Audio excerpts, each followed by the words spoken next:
Assalamualaikum warahmatullahi wabarakatuh. Bismillahirrahmanirrahim. Ashhadu an la ilaha illallah wa ashhadu anna Muhammadar Rasulullah.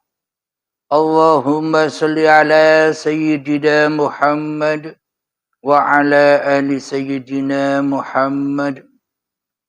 Rabbi shrah li sadri wa yassir li amri wahlul 'uqdatam min lisani yafqahu qawli. Amin. Bismillahirrahmanirrahim. Salam hormatku buat para sahabat-sahabatku tercinta, baik yang ada di dalam maupun yang ada di luar negeri dan dimanapun. Semoga kita semua selalu di dalam lindungan Allah Subhanahu wa Ta'ala. Amin ya Rabbal Alamin. Sesi kali ini, semalam ada sahabat kita yang datang dari Malaysia bertanya kepada saya lewat komentar di YouTube.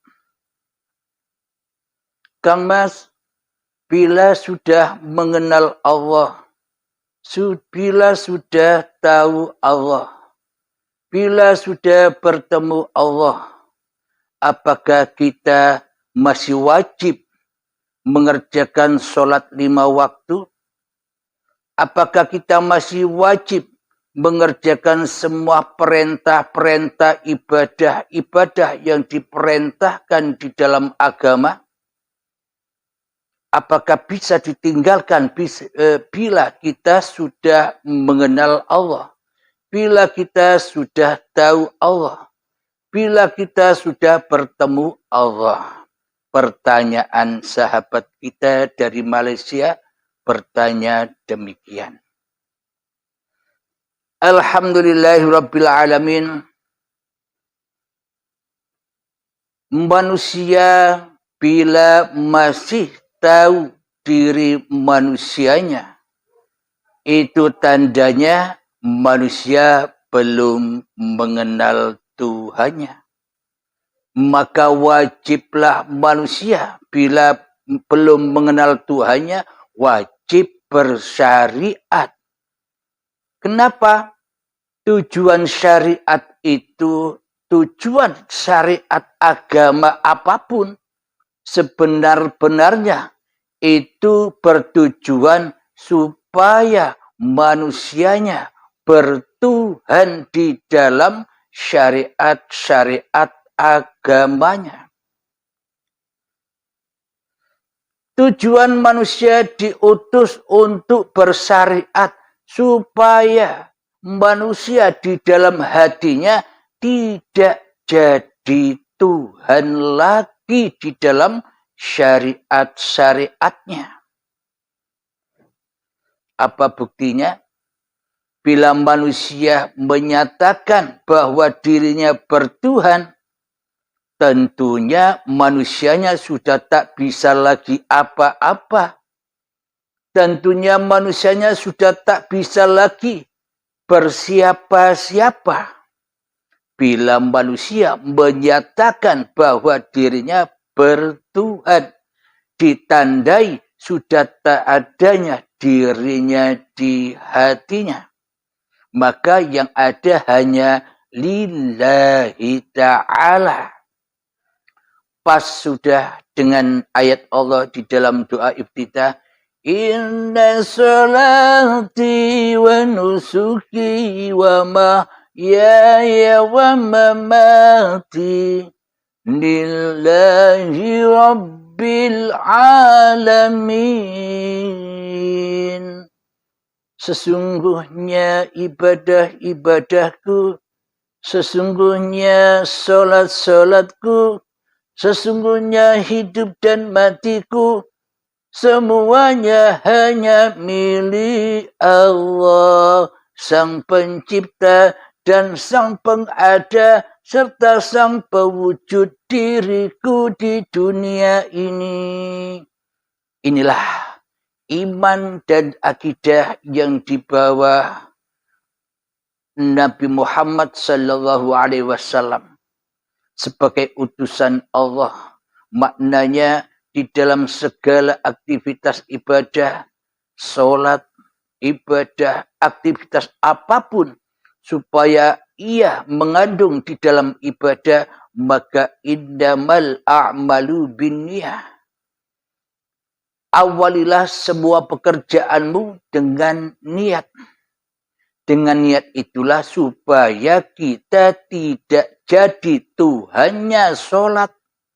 Supaya kita tidak jadi Tuhannya ibadah-ibadah kita. Supaya kita tidak menjadi Tuhannya aktivitas-aktivitas kita. Supaya kita tidak menjadi Tuhannya kehidupan kita. Supaya kita tidak menjadi Tuhannya badan-badan kita sendiri. Itulah tujuan niat, dan inilah innad dina indallahil Islam. Inilah yang dimaksud sesungguhnya agama yang diridhoi di sisi Allah itu ketika selamatnya hatimu menuju Tuhan yang telah menciptakan kamu. Namun bila hati kita belum selamat, namun bila hati kita masih kewujudan diri manusianya di hatinya, meskipun syariat sudah kita penuhi, sholat 5 waktu sudah kita penuhi, sholat rawatib sudah kita penuhi, ibadah-ibadah sudah kita penuhi, bila di dalam hati kita yang ada, yang wujud, yang kuasa, yang hidup, masih diri manusia kita yang mentuhani syariat-syariat manusia kita, maka semuanya ya percuma. Sia-sia saja. Bahkan itu menjadi racun-racun diri kita sendiri. Dengan itu, dengan sholat, dengan ibadah, dengan banyak zikir, dengan banyak sholawat, menjadikan hati kita semakin sombong kepada Allah. Mengakibatkan hati kita semakin jauh dari Allah. Kenapa? Karena yang jadi Tuhan bukan Allah di hati kita selama ini. Inilah bukti bahwa selama ini bila kita belum mengenal, bertemu, menghadap Tuhan yang menciptakan kita, ya kita wajib dituntut belajar syariat. Agar kenapa? Agar bila kita sudah mengenal Allah, bertemu Allah, untuk meninggalkan syariat-syariat yang kita miliki dahulu, baru kita bisa ketemu Allah. Bila kita tidak bisa meninggalkan syariat-syariat ibadah kita, bila kita tidak bisa meninggalkan sholat-sholat kita, mana mungkin kita bisa berjumpa dengan Allah. Sementara yang jadi Allah selama ini masih diri kita sendiri di hati kita. Alhamdulillahirrabbilalamin. Jadi ketika masih manusia menjadi Tuhannya dirinya sendiri, maka manusia menjadi rasulun nafsinya sendiri. Menjadi rasul hawa nafsunya sendiri. Selalu menyuruh badan ke sana, selalu menyuruh badan ke sini, selalu menyuruh badan untuk sholat, selalu menyuruh badan untuk ibadah, selalu menyuruh badan untuk ngaji Al-Quran, selalu menyuruh badan untuk sholawatan, selalu menyuruh badan untuk zikiran dan sebagainya. Jadi yang mentuhani di dalam hati kita bukan Allah, tapi masih hawa nafsu kita yang memerintah seenaknya kepada badan yang bukan miliknya. Dikira badan ini ciptaan kita, dikira badan ini ciptaan manusia kita, kok seenak-enaknya kita menyuruh-nyuruh badan. Kok seenak-enaknya kita merosuli badan. Kok seenaknya kita mengutus-utus badan. Kok seenak-enaknya kita menyuruh-nyuruh badan. Bila badan bukan milik kita. Alhamdulillahirabbil alamin. Sebelum kami jawab dengan sedetil-detilnya, wajib diketahui dahulu apa sebelum terjawab yang seharusnya kita ketahui dulu. Sebelum arafa rabbahu, sebelum kita mengenal Allah, kita wajib arafa nafsahu dahulu. Kita wajib tahu diri dahulu. Siapa sebenarnya diri kita ini? Sadarkah diri kita ini hanyalah makhluk? Sadarkah diri kita ini hanyalah ciptaan? Sadarkah kita bahwa diri kita ini hanyalah diadakan? Sadarkah bahwa diri kita ini hanyalah diperankan? Bukan menjadi pemeran, akan tetapi kita ini diperankan. Sama seperti baju yang saya pakai ini, hanya diperankan menghadap di kamera. Bila baju ini tak saya pakai, maka baju ini takkan pernah Anda lihat. Sama dengan peci saya ini, hanyalah peran. Saya perankan, tak taruh di kepala saya untuk menghadap kamera ini. Bila topi kopiah ini tidak saya pakai, ya tak akan ada. Maka topi, baju, sarung, semua tak punya kuasa tanpa yang memiliki sarung, baju, dan kopiah ini. Jadi pemiliknya lah yang lebih berkuasa untuk memilih memakai yang mana daripada kopiah, baju, dan sarungnya. Masa kopiah, baju, sarung bisa jalan-jalan sendiri? Masa kopiah, baju, sarung bisa sholat-sholat sendiri? Masa kopiah, baju, sarung bisa ibadah-ibadah sendiri? Alhamdulillahirabbil alamin. Maka dari itu, man arafa nafsahu dahulu, siapa dirimu? Sebenarnya dirimu itu tak ada apa-apanya, tak ada siapa-siapanya dibanding Allah. Di dalam surat Al-Insan, sudah datangkah saat itu ketika manusia belum bisa disebut-sebut? Al-Insan ayat pertama. Itulah hakikat diri manusia kita yang laisa kamislihi syai'un. Yang tidak bisa apa-apa dan yang tak bisa bersiapa-siapa. Jadi mayoritas manusia menyatakan Allah itu laisa kamislihi syai'un. Allah tidak seperti apa-apa dan Allah tidak seperti siapa-siapa. Bila begitu, hawa nafsu berkuasa terus untuk menjadi Tuhannya manusia. Bila Allah tidak seperti apa-apa dan bila Allah tidak seperti siapa-siapa, berarti hawa nafsu kitalah yang bisa membuat apa-apa. Hawa nafsu kitalah yang bisa menyaksikan siapa-siapa. Berarti hawa nafsu tidak rela bila hawa nafsu ini ditiadakan perannya. Jadi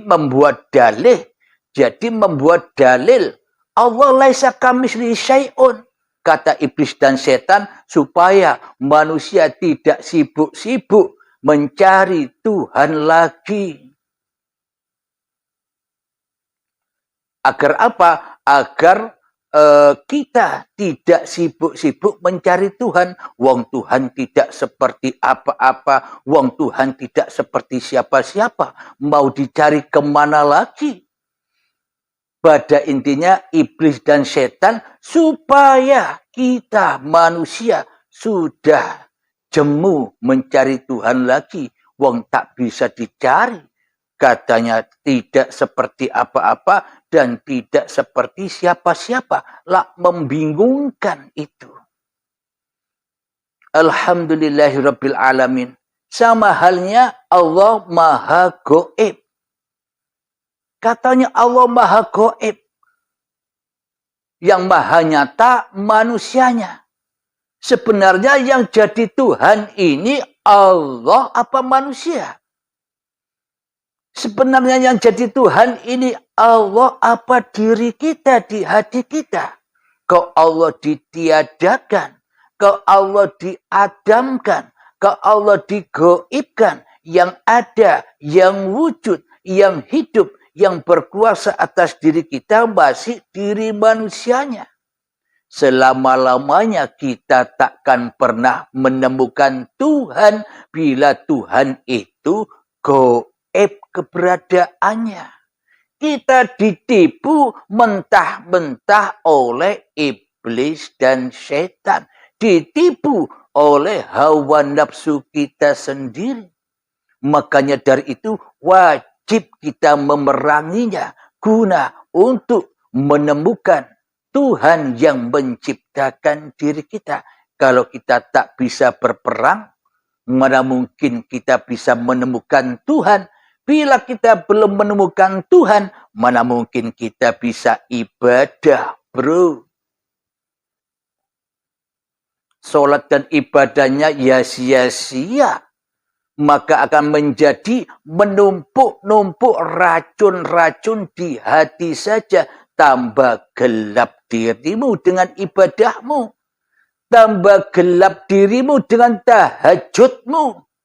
Tambah gelap dirimu dengan duha-duhamu. Tambah gelap dirimu dengan puasa-puasa sunnahmu. Tambah gelap dirimu dengan ilmu-ilmumu. Tambah gelap dirimu dengan amal-amalmu. Tambah gelap dan menjadi racun kebanggaan dan kemuliaan hatimu atas orang lain.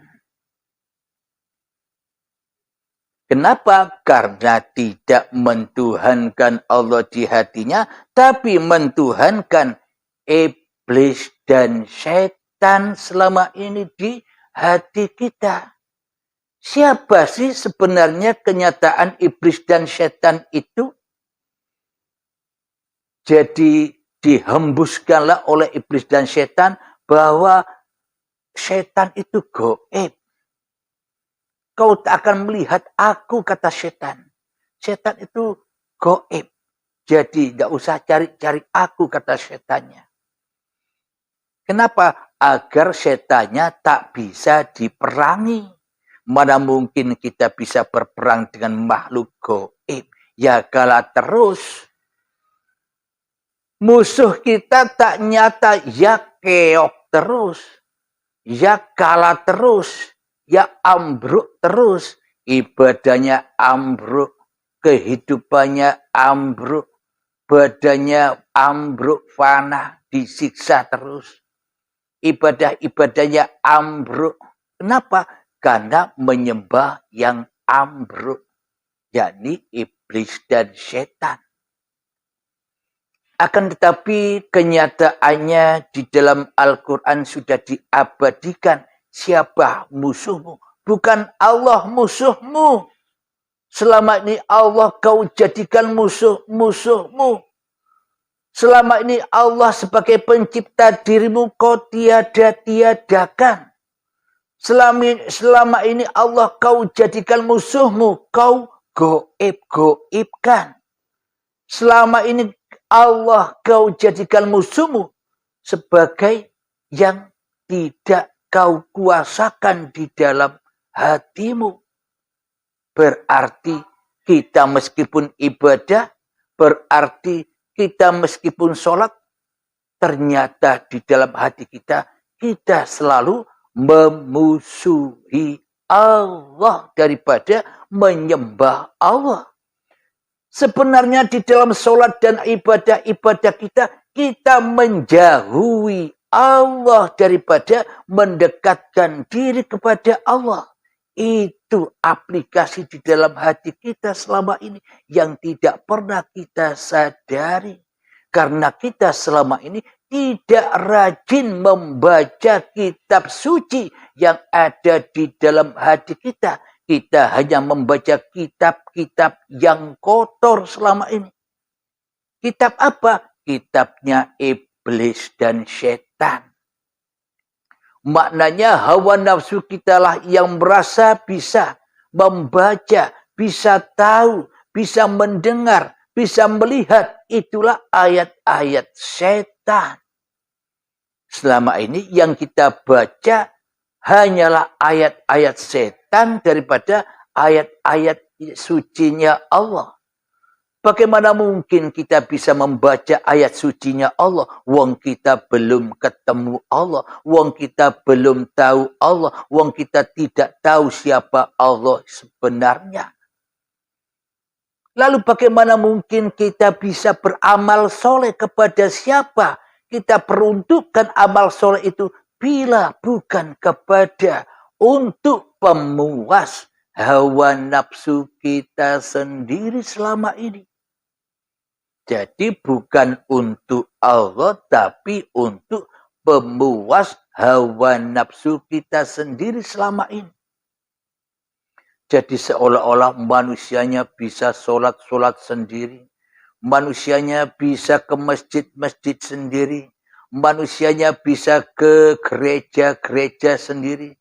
Manusianya bisa ke wihara-wihara sendiri. Manusianya bisa beribadah menurut agamanya masing-masing sendiri. Karena di dalam hatinya belum ada Tuhan, ya semuanya bakal tersesat. Diabadikan di dalam Al-Quran, ya ayyuhalladzina amanu, wahai manusia-manusia yang percaya bahwa Tuhan itu ada. Ini maknanya. Jadi ayat ini bukan untuk orang Islam saja. Ayat ini untuk seluruh manusia. Karena seluruh manusia itu ya ciptaan Allah. Bukan ada Tuhan-Tuhan yang banyak menciptakan hamba-hamba sendirinya. Allah menciptakan orang Islam. Allah menciptakan orang Nasrani.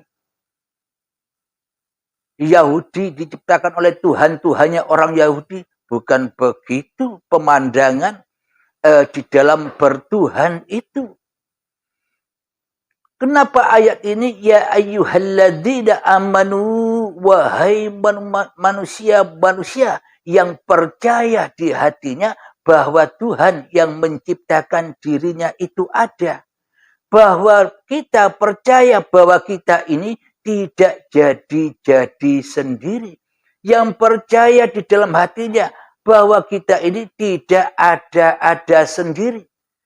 Bagi orang atau bagi manusia yang percaya di dalam hatinya bahwa dirinya hanyalah ciptaan yang menciptakan. Berarti ada Tuhan yang menciptakan manusiaku ini. Bagi siapa? Bagi seluruh manusia, seluruh agama manusia, seluruh golongan manusia, seluruh aliran manusia, tak peduli karena manusia ya semuanya diciptakan, diadakan dan diperankan Sang Maha Pencipta. Jadi agama apapun kita, syariat-syariat apapun kita, ya ayyuhalladzina amanu, wahai orang-orang beriman,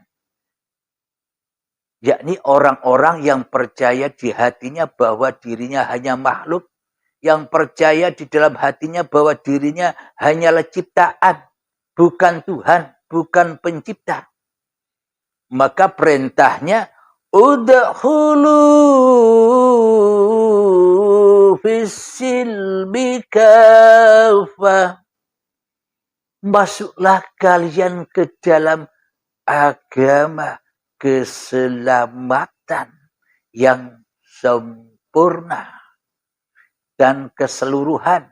Maknanya, bila kau percaya dengan adanya aku, kata Allah, masuklah ke dalam dirimu agar kau tahu bahwa aku sebagai Tuhanmu, bahwa aku sebagai penciptamu, bahwa aku yang mengadakanmu, bahwa aku yang memeliharamu, bahwa aku yang mengasuhmu, bahwa aku yang mencukupimu, bahwa aku yang menghidupimu, bahwa aku yang mengasihi sayangimu. Masuklah ke dalam dirimu supaya dirimu selamat. Alhamdulillahirabbil alamin. Jadi itulah agama yang menyelamatkan diri manusia dari perbudakan iblis dan setan. Kita wajib perang. Perang dengan siapa? Ya perang dengan diri kita sendiri. Alhamdulillahirabbil alamin. Jadi diabadikan di dalam Al-Quran pun setan bukan goib, tapi setan nyata. Apa suratnya? Apa dalilnya? Apa ayatnya? Inna syaitana lakum aduwwum mubin. Sesungguhnya syaitan itu adalah musuh yang nyata bagimu. Coba cek hati kita sendiri-sendiri. Siapa yang paling nyata, yang paling wujud, yang paling ada, yang paling hidup, yang paling berkuasa di dalam hati kita? Siapa? Allah kah atau diri kita? Bila yang wujud, yang nyata, yang hidup, yang berkuasa di dalam hati kita masih diri manusia kita, itulah setannya, bro.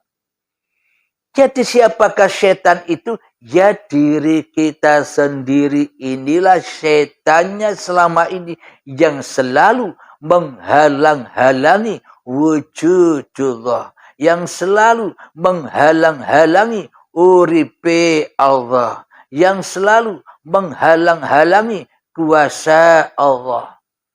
Jadi sebuah singgahsana Allah, semua sifat-sifatnya Allah sudah dipakai oleh hawa nafsu kita selama ini. Sudah diakui oleh hawa nafsu kita selama ini. Sehingga diri kita sok merasa menjadi Tuhan di dalam hati kita daripada menjadi hamba. Jadi diri kita selama ini sok menjadi sang pencipta di dalam hati kita daripada menjadi yang dicipta. Jadi diri kita sok merasa menjadi sang khalid di dalam hati kita daripada menjadi makhluk. Alhamdulillahirabbil alamin. Itulah kenyataan-kenyataan di dalam hati kita. Maka untuk berperang melawan kaum jahiliyah, berperang melawan diri kita sendiri yang selalu jahil dan jahil kepada Tuhannya ini, maka kita tidak bisa perang sendiri tanpa mendatangkan Rasulullah, tanpa mendatangkan Isa dan Al-Mahdi. Maknanya apa sih? Isa dan Al-Mahdi, ya belajar ilmu hakikat dan ma'rifat secara benar. Jadi kejahiliaan hati ini, jadi kejahiliaan hawa nafsu ini agar bisa dipulangkan, agar bisa diislamkan, maka datangkanlah Rasulullah.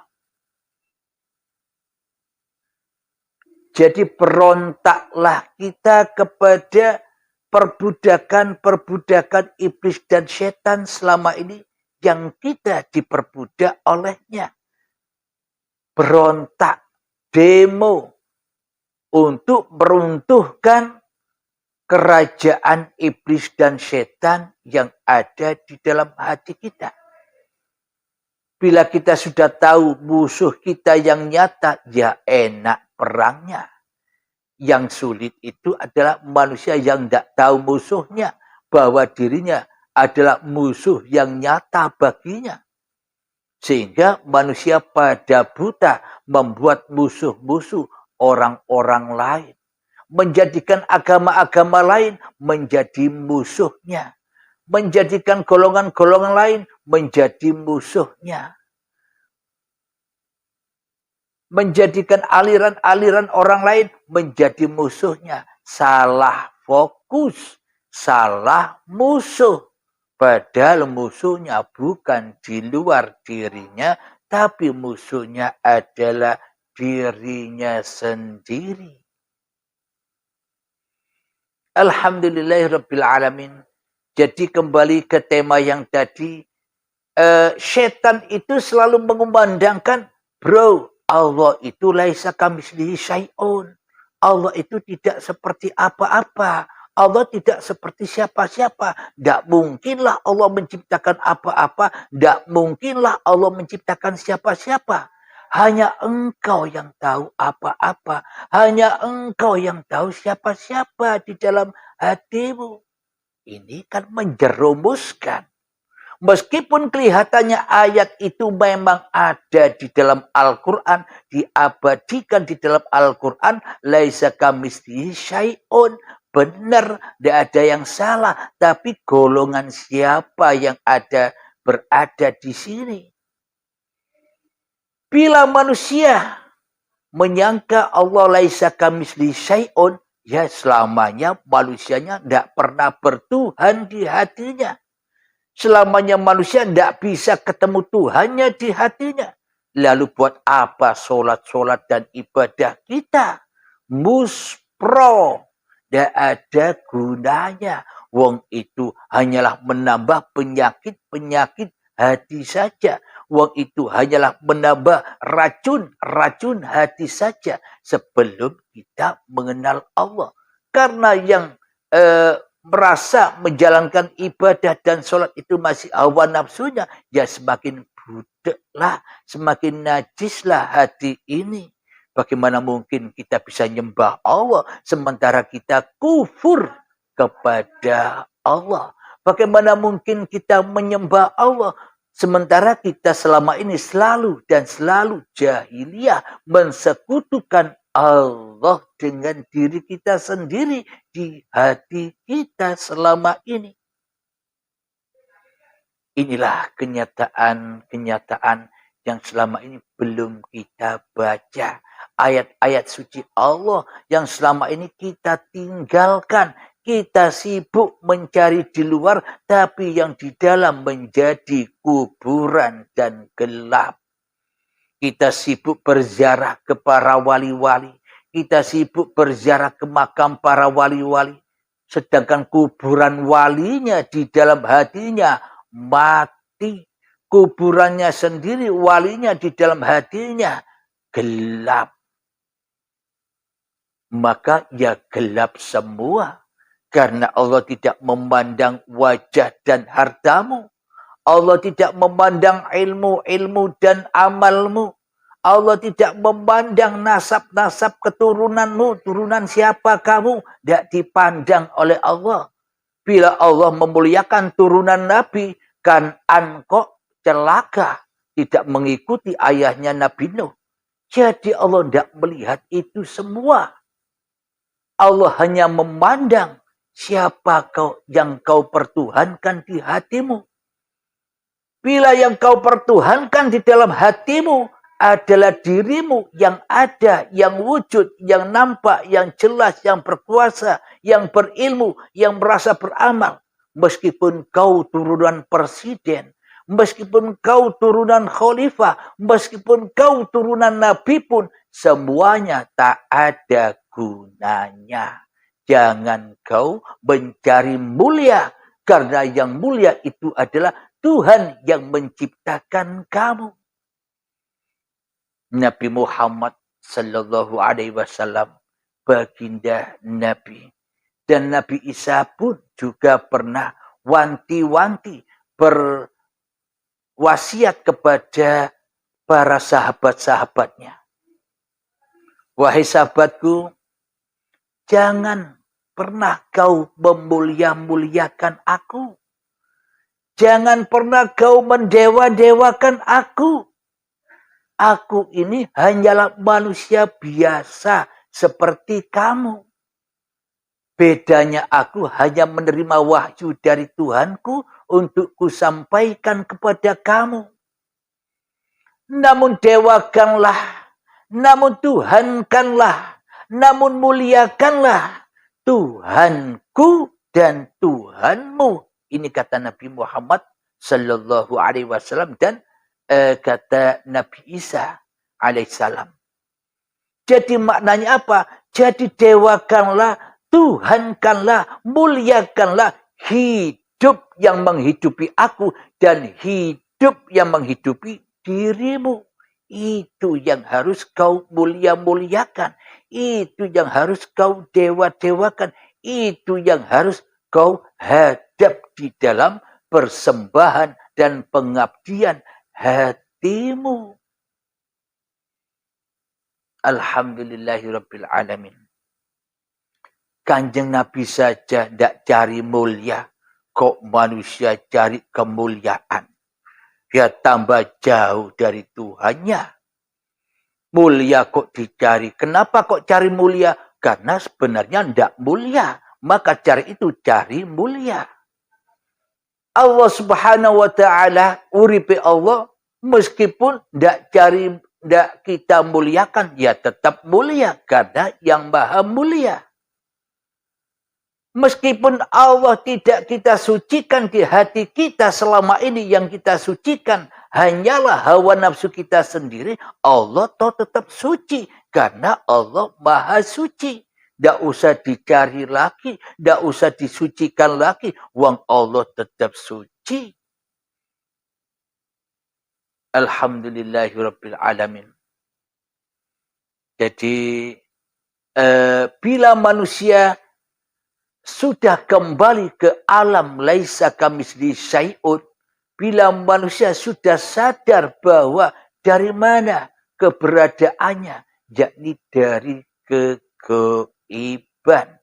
Manusianya dari ketiadaan.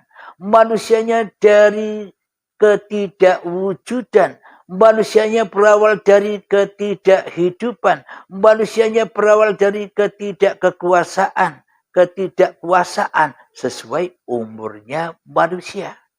Seumpama saya umur 50 tahun. Di mana saya 50 tahun yang lalu?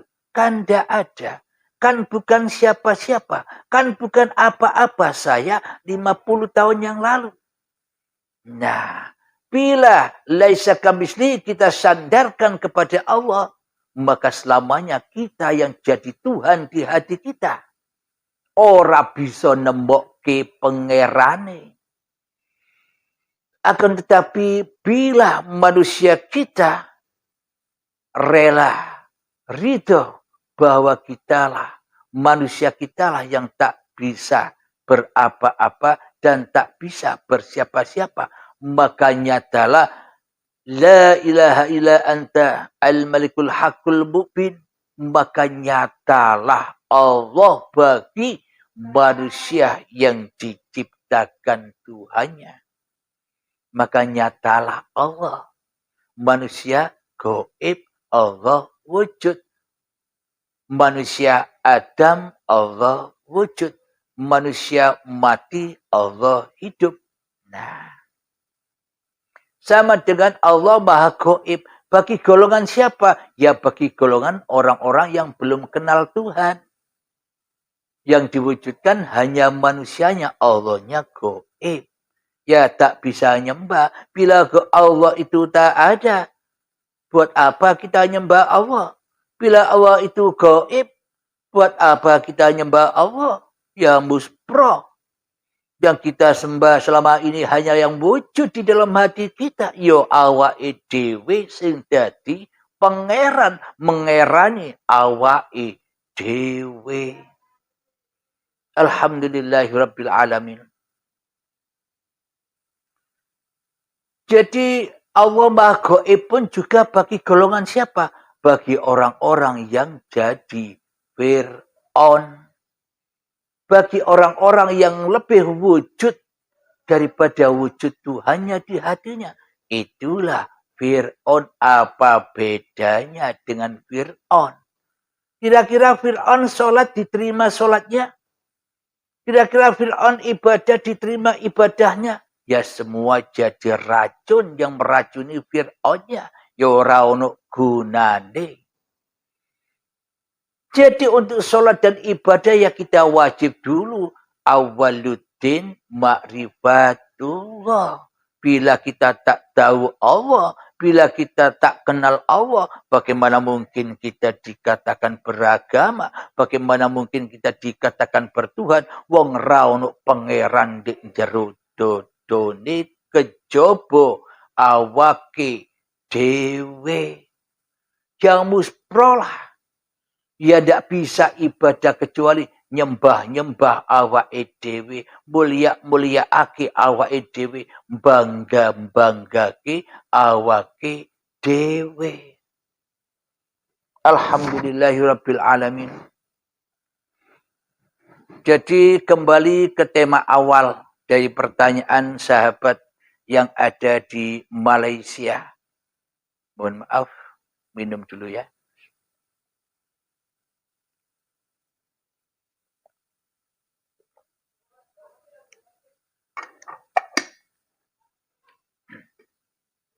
Kembali ke laptop kepada tema pertanyaan saudara kita yang ada di Malaysia. Kang Mas, bila kita sudah mengenal Allah, sudah tahu Allah, sudah bertemu Allah, apa kita masih wajib sholat 5 waktu? Apa kita masih wajib ibadah-ibadah di syariat itu? Bila Anda memang benar-benar sudah kenal Allah, bila memang Anda benar-benar sudah bertemu Allah, berarti ya Anda bebas meninggalkan sholat. Anda bebas meninggalkan ibadah. Anda bebas meninggalkan seluruh aktivitas-aktivitas Anda. Wong mengenal Allah, wong bertemu Allah itu harus mati dulu. Kalau tidak mati, mana mungkin bisa ketemu Allah. Kalau tidak mati, mana mungkin bisa menghadap Allah. Bila tidak mati, apa bisa berjumpa dengan Allah? Bila Anda sudah mati, apa wajib sholat? Bila Anda sudah mati, apa wajib ibadah? Bila Anda sudah mati, apa wajib melaksanakan kewajiban-kewajiban di dalam kehidupan ini? Bila Anda mati, bila Anda menyangka, bila Anda mengakui sudah kenal Allah, sudah bertemu Allah, berarti kan Anda mati. Bila sudah mati ya bebas, enjoy saja. Ya tidak bisa apa-apa lagi. Namun bila Anda hanya pengakuan saja, etok-etok kenal wae, memahami hakikat makrifat yang salah paham, ya tidak boleh meninggalkan syariat, ya tidak boleh meninggalkan sholat, ya tidak boleh meninggalkan ibadah-ibadah.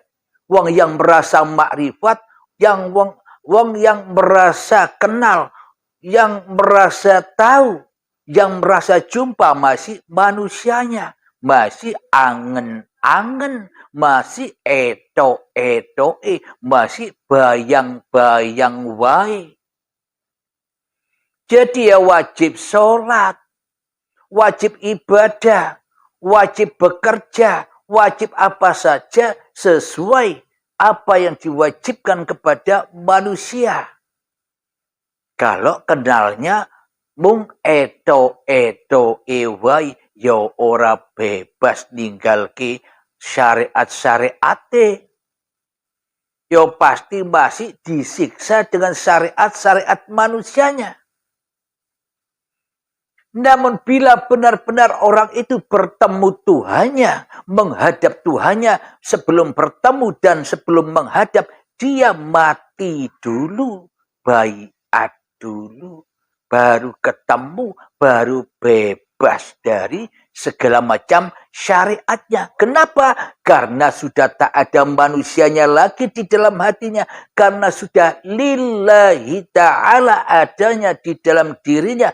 Meskipun dia kelihatannya sholat, tapi hatinya lillahi ta'ala. Meskipun kelihatannya dia ibadah menurut orang lain, tapi di dalam hatinya manusianya sudah mati.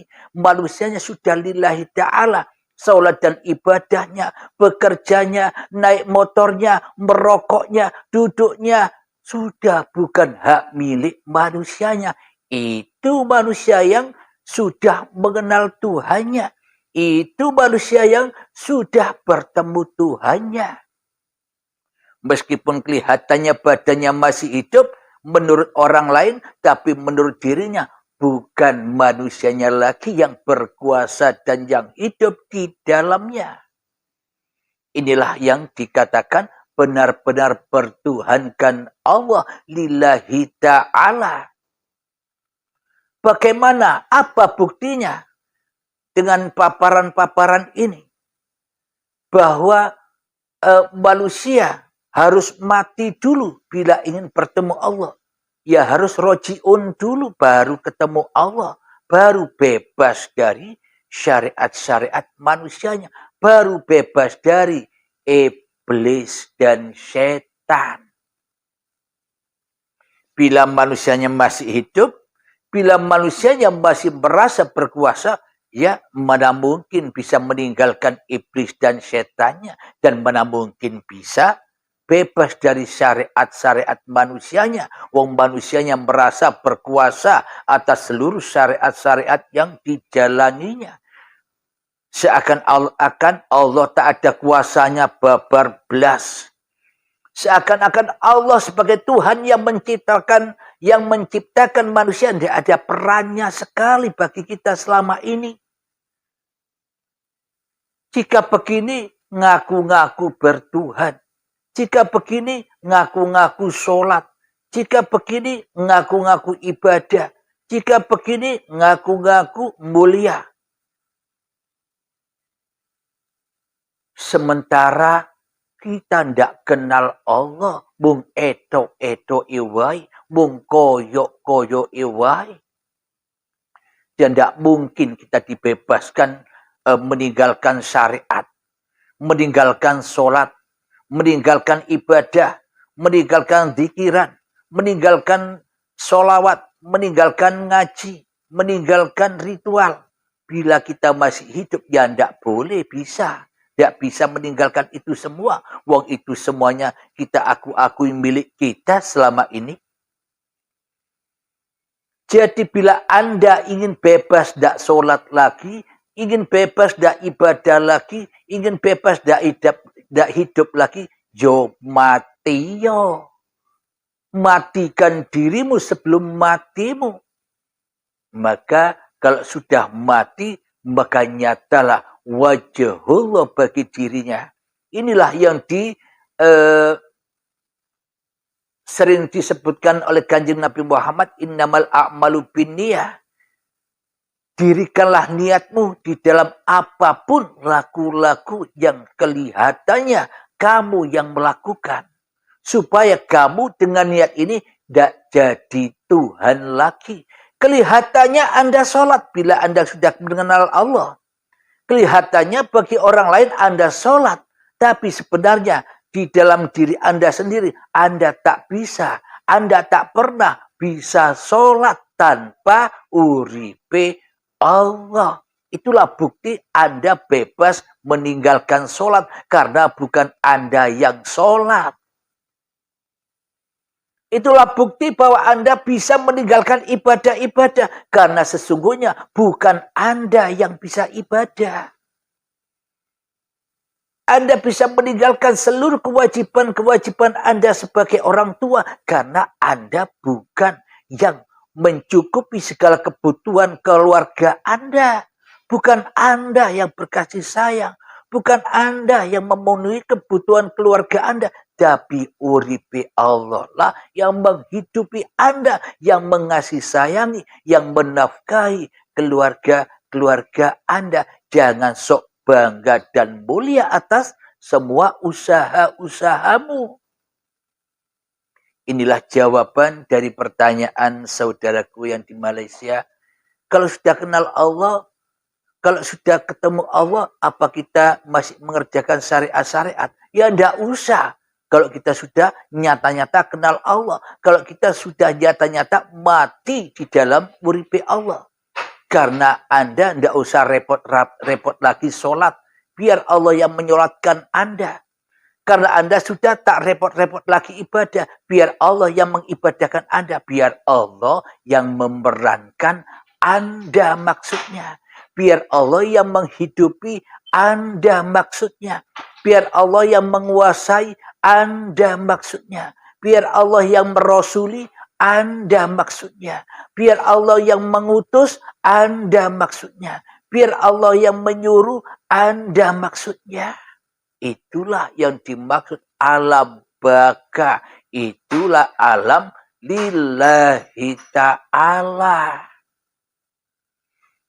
Mari kita lihat jari-jari di Al-Quran untuk menguatkan iman kita semua. Bahwa sebenarnya yang dipaparkan ini plek semuanya Al-Quranul Karim. Tidak ada yang melenceng dari Al-Quran. Mari kita tengok iman yang dimiliki oleh Kanjeng Nabi Muhammad sebagai panutan seluruh manusia. Mari kita lihat bagaimana sebenarnya imannya Nabi Muhammad itu setelah berperang melawan hawa nafsunya di Gua Hira. Iqra ya Muhammad, bacalah. Nabi Muhammad bingung. Apa yang mau dibaca? Aku tidak tahu. Ma'ana biqori, aku tidak bisa membaca. Karena apa yang harus kubaca? Aku tidak tahu apa-apa. Dilanjutkan lagi oleh malaikat Jibril. Iqra bismi rabbikal ladzi khalaq. Bacalah dirimu dengan nama Tuhanmu yang telah menciptakan kamu. Jadi mana mungkin Nabi Muhammad bisa membaca diri Muhammadnya tanpa uripe Allah? Jadi bagaimana mungkin kita bisa membaca diri kita tanpa uripe Allah?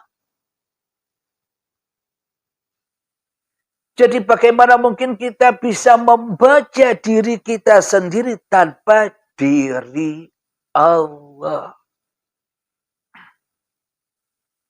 Itulah iman Kanjeng Nabi Muhammad yang sesuai seluruh pemaparan-pemaparan yang ada di uripe Allah itu. Yaitulah mengembalikan lagi iman-iman yang selama ini nyeleweng dari keimanannya. Iman-iman yang terputus dari junjungannya. Iman-iman yang sudah putus talinya dengan ajaran-ajaran yang murni yang dibawa oleh Kanjeng Nabi Muhammad sallallahu alaihi wasallam. Karena ajaran Kanjeng Nabi Muhammad tidak murni lagi di era yang sekarang ini, maka hancurlah ajaran Kanjeng Nabi Muhammad sehingga terciptalah bermacam-macam agama, bermacam-macam golongan, bermacam-macam aliran, bermacam-macam madhab. Kenapa? Karena tak murni lagi iman yang seperti imannya Kanjeng Nabi Muhammad. Maka dari itu tujuan diadakan channel Uripe Allah ini hanyalah untuk memurnikan kembali iman yang sebenarnya iman yang dimiliki oleh junjungan kita semua. Contoh suri tauladan yang dicontohkan oleh hati Kanjeng Nabi Muhammad untuk seluruh manusia, rahmatan lil alamin. Bagi siapa saja, agama apa saja, bila mengikuti, bila memahami bahwa tiada hidup kecuali Allah, semua manusia bakal mati kabeh kemanusiaannya, kembali kepada Tuhannya yang telah menciptakannya. Apapun agamanya, apapun golongannya, apapun alirannya, sama. Tidak peduli agama apa. Bila hatinya sudah sadar, ya Islam. Selamat kepada Allah. Tapi meskipun agamanya Islam, kita tidak kenal dengan iman yang dimiliki oleh Kanjeng Nabi Muhammad. Ya podo wae. Orang disebut Islam di sisi Allah, tapi tersesat. Islami menggo menungso wae. Di dalam surat Al-Anfal yang artinya rampasan perang, maknanya Kanjeng Nabi Muhammad sudah bisa mengalahkan hawa nafsunya, mentiadakan Muhammadnya di hatinya setelah dibaiat oleh Jibril. Maka memang perlu baiat. Kalau Anda sudah merasa mengenal Allah, ya silakan baiat sendiri kepada Allah. Alhamdulillahirabbil alamin. Di dalam surat Al-Anfal inilah kenyataan kebenaran tauhid atau bertuhannya Kanjeng Nabi Muhammad.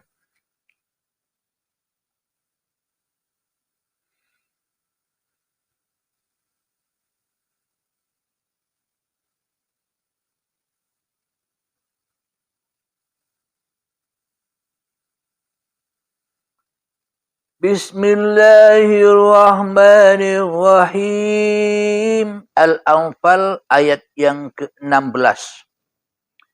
Falam taqtuluhum walakinna Allah qatalahum wa ma ramaita id ramaita walakinna Allah rama waliyubaliyal mu'minina minhu bala'an hasana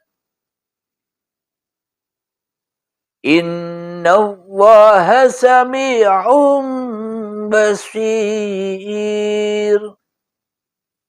Yang artinya, maka sebenarnya bukan kamu yang membunuh mereka, melainkan Allah yang membunuh mereka. Dan bukan engkau yang melempar ketika engkau melempar, tetapi Allah yang melempar. Allah berbuat demikian untuk membinasakan mereka dan untuk memberi kemenangan kepada orang-orang mukmin dengan kemenangan yang baik. Sungguh Allah Maha mendengar dan Maha mengetahui. Jadi yang dimaksud bagi orang-orang yang sudah menang melawan hawa nafsunya, siapa yang memenangkan? Ya Allah Dewi. Jadi inilah ketika apa imannya Kanjeng Nabi Muhammad, ketika tiadanya diri Muhammadnya di hati Kanjeng Nabi Muhammadnya yang ada, yang wujud, yang hidup, yang berkuasa, yang beraktivitas hanya Allah. Alhamdulillahirabbil alamin. Sama kita aplikasikan, kita logikakan dengan kehidupan kita sehari-hari. Wahai Halim, bukan engkau yang bisa bangun tidur sampai tidur lagi itu.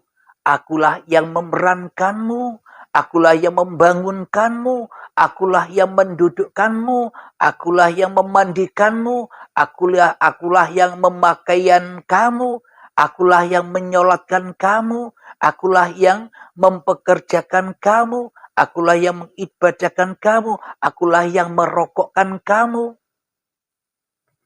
Mohon maaf.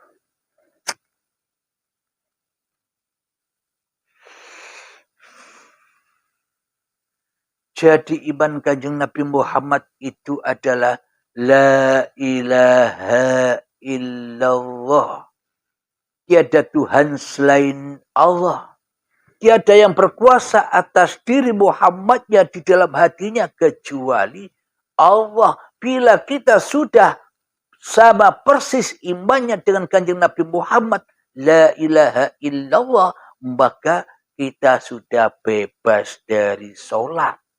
Bebas dari ibadah, ra usah salat lan ibadah maneh, mati wae.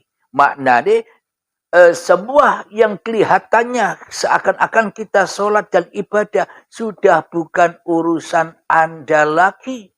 Itu perannya Allah, itu kuasanya Allah. Inilah hati yang lillahi ta'ala itu. Maka dari itu kanjeng Nabi ketika sholat asik berlama-lama sampai bengkak kakinya. Kenapa? Karena asik di dalam kematian diri Muhammadnya. Tenggelam di dalam uripe Allah. Nikmat. Dalam sholatnya hingga bengkak tidak terasa. Yang ada hanya kenikmatan. Sama dengan kita semua. Bila kita sudah mengenal iman yang seperti yang diimani oleh kanjeng Nabi Muhammad, maka meskipun bencana, azab, masalah yang tidak enak, penyakit yang kita hadapi, ya kita enjoy saja. Wong itu yang memerankan Allah semua. Jangan ikut-ikut jadi Tuhan biar tidak disiksa. Apakah iman kita bisa seperti Nabi Muhammad? Ya pasti bisa. Wong sama-sama menungsane. Wong sama-sama ciptaan Allah. Wong sama-sama diisra mi'rajkan oleh Allah seluruh manusia. Nabi Muhammad itu kan contoh. Contoh untuk suri tauladan seluruh manusia. Ya wajib nyontoh seperti kanjeng Nabi Muhammad. Apanya? Iman hati. Iman hatinya yang dicontoh. Jadi jangan jadi rasulnya hawa nafsumu sendiri. Jangan jadi rasulnya setan. Jadilah Rasulullah. Datangkanlah Rasulullah di dalam hatimu. Maka hancurlah alam-alam kebodohanmu. Alam-alam kejahiliaan hatimu. Hancurlah iblis dan setan. Maka akan bertemu dengan bulan suci Ramadan. Bebasnya hatimu dari belenggu hawa nafsu, iblis dan setan. Suci terus, Ramadan terus. Dan akan bertemu dengan malam Lailatul Qadar. Ketika sudah malam hatimu dari dirimu, itulah Lailatul Qadar. Itulah malam yang gelap, malamnya kemanusiaanmu dikuasai, dikodari oleh Tuhan yang menciptakan kamu. Itulah Lailatul Qadar. Bukan yang di luar itu. Lailatul Qadar itu di dalam. Alhamdulillah. Mungkin jelas jawabannya Kang Mas ya. Jadi kalau Anda memang benar-benar mengenal Tuhan, itu tandanya Anda sudah mati. Bila Anda sudah mati, sudah tidak usah ngurus-ngurus lagi badan Anda. Biar Allah yang memerankan badan untuk berapa-apa saja. Baik sholat, baik ibadah. Anda sudah tidak ikut-ikut lagi. Biar Allah yang mentuhani. Biar Allah yang merajai. Biar Allah yang menguasai. Anda santai wae. Enjoy wae. Karena Anda sudah duduk di dalam jannah. Di dalam surganya Allah. Kenapa? Karena Anda sudah mengabdi kepada Allah. Fadkhuli fi ibadi. Wadkhuli jannati. Kapan itu? Ketika hatimu sudah ya ayyatuhan nafsul mutmainnah. Ketika hatimu sudah tenang. Ketika apa? Ketika irji'i ila rabbiki radiyatan mardiyah. Ketika kau rela kembali kepada Allah dengan kematianmu, maka itulah wadkhuli fi ibadi, itulah pengabdian. Jadi di dalam hati kita tidak jadi Tuhan lagi kecuali Allah. Maka wadkhuli jannati, maka itulah surga. Mangkola la ilaha illallah dakhalal jannah. Barang siapa yang sudah teraplikasi la ilaha illallah di hatinya, maka dakhala wis melbu surga. Sudah di dalam surga, bukan besok, bukan akan, tapi sudah wis melbu surga dan menikmati kenikmatan yang teragung, yakni selalu kemanapun kau hadapkan wajahmu, disitulah aku, kata Allah. Alhamdulillahirabbil alamin. Mari kita akhiri sesi pengajian kali ini. Sebelum kita akhiri, mari kita gembahkan selawat dalimin daf'ul bala, agar hati kita terhindar dari balak-balaknya, dari zalim-zalimnya, dari kejahilian hati kita.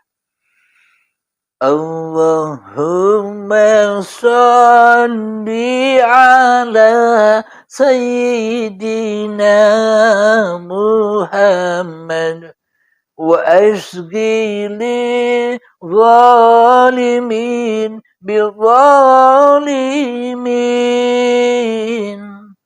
Allahumma salli ala sayyidina Muhammad wa asghili zalimin bizalimin wa ahrijna min bainihim salimin wa ala alihi wa sahbihi ajma'in. Alhamdulillahirabbil alamin. Allahumma shalli ala sayyidina Muhammad wa ala ali sayyidina Muhammad.